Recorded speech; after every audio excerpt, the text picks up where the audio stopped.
ప్రభువైన యేసుక్రీస్తు నామమున మీ అందరికీ వందనాలు, శుభములు తెలియజేస్తున్నాను. మంచిది ప్రియులరా, మనం ప్రార్థన చేసుకుని దేవుని మాటలు ఆలకిద్దాం.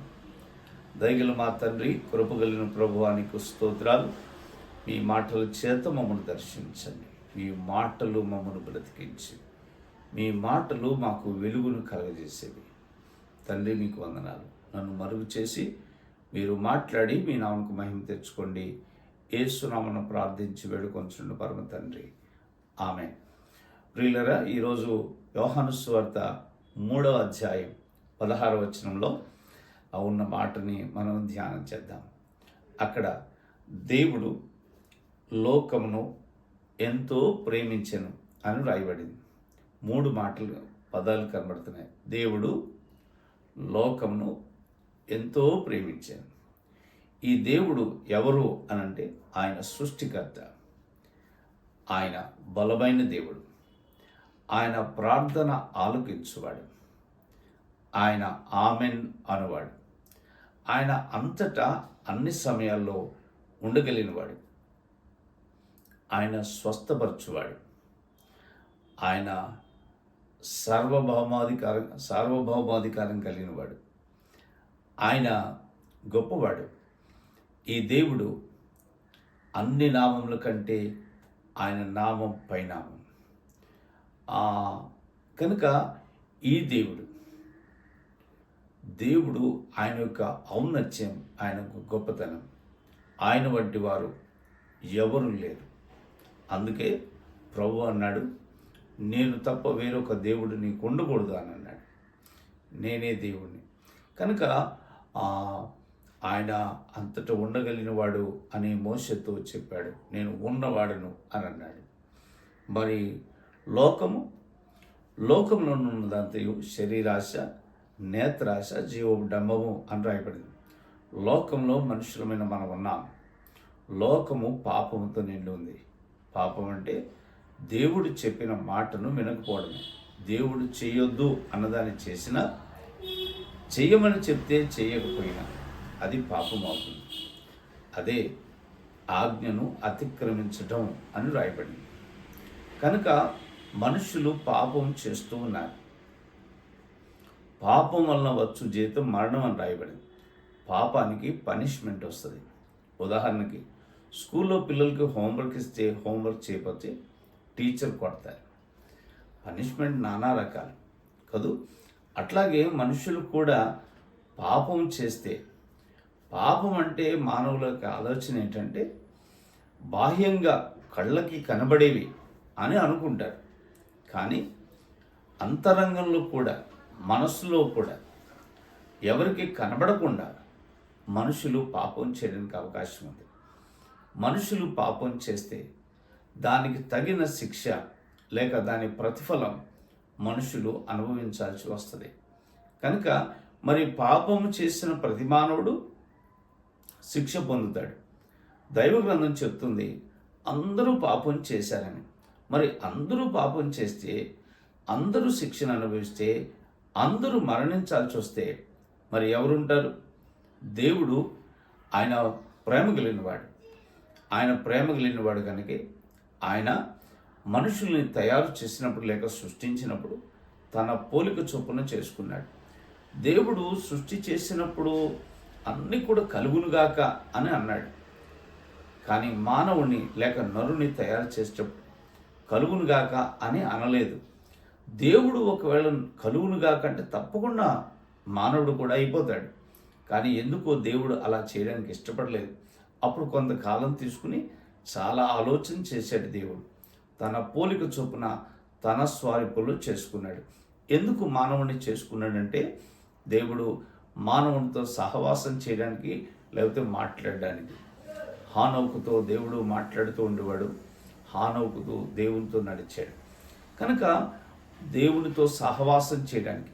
కానీ పాపం చేసిన మానవుడు దేవునితో ఉన్న సంబంధాన్ని, సహవాసాన్ని తొంచుకుంటాడు, దూరం అయిపోతాడు. ఎప్పుడైతే దేవుని నుండి సహవాసం మానవుడు దూరం చేసుకుంటాడో అప్పుడు భయంకరమైన శిక్ష మానవుడు అనుభవించాల్సి వస్తుంది.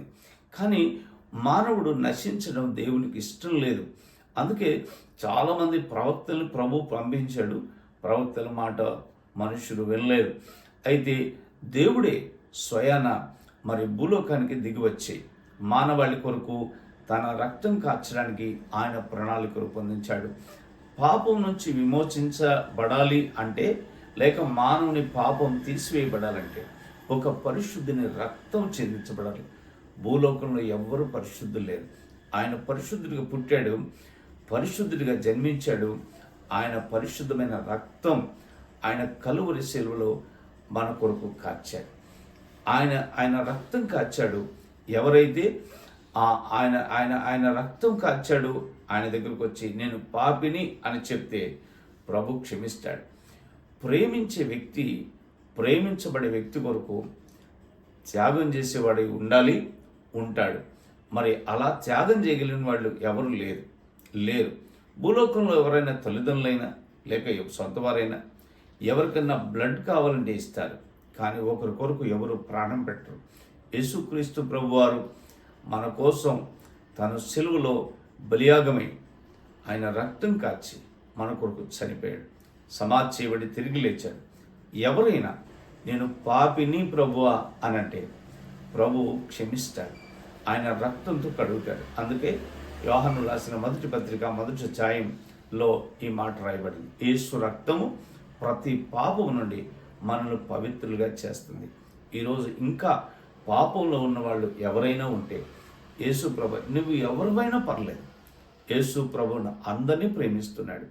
ప్రయాసపడి భారం మోసుకున్న సమస్తమైన వాళ్ళరా నా ఎదుకు రండి, నేను మీకు విశ్రాంతిని ఇస్తానని చెప్పాడు.